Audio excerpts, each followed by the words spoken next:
అలాగే పూజ చేసుకుంటేనే గ్యారంటీగా బాగుపడతారని ఏం లేదు. అదృష్టరత్నం పెట్టుకుంటే నా దగ్గరున్న అదృష్టరత్నం, నా దగ్గరున్న అదృష్టరత్నం అని ఎందుకు గ్యారంటీ చెప్తే మరి అందరదు కదా అంటే, మిగిలిన అదృష్టరత్నాలకి 100కి 3-8% వరకే సక్సెస్ ఉంటది. అంటే ఎందుకనంటే అదృష్టరత్నం అంటే భూమిలో దొరికిన రత్నాన్ని ఏం చేస్తారంటే వాళ్ళు జనరల్‌గా ఏ రత్నాన్ని చూసినా కూడా గులకరాయిలాగా దొరుకుద్ది. వచ్చిన అవును. గులకరాయిని యాజ్ ఇట్ ఈస్‌గా పెట్టలేరు. పెట్టకూడదు కూడా.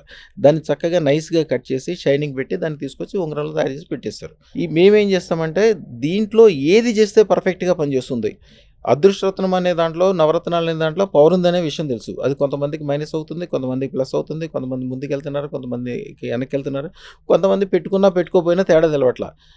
మన దగ్గర వచ్చినోళ్ళు మాత్రం ఎందుకు బాగుపడుతున్నారంటే, మన దగ్గరకు వచ్చినోళ్ళు మేము ఒకే రత్నం యొక్క పవర్ దాంట్లో ఉండదు. 5 రత్నాలు అది కూడా అదృష్ట రత్నాల యొక్క పవర్ దాంట్లో మిక్స్ అయ్యి ఉంటది. అదృష్ట రత్నానికి, మామూలు రత్నానికి తేడా ఏంటంటే, మీరు జనరల్‌గా ఒక డైమండ్ పెట్టుకున్నారనుకోండి, డైమండ్ పెట్టుకుంటే బ్రహ్మాండంగా ఉంటది. వైభవంగా లగ్జరీగా ఉంటారు.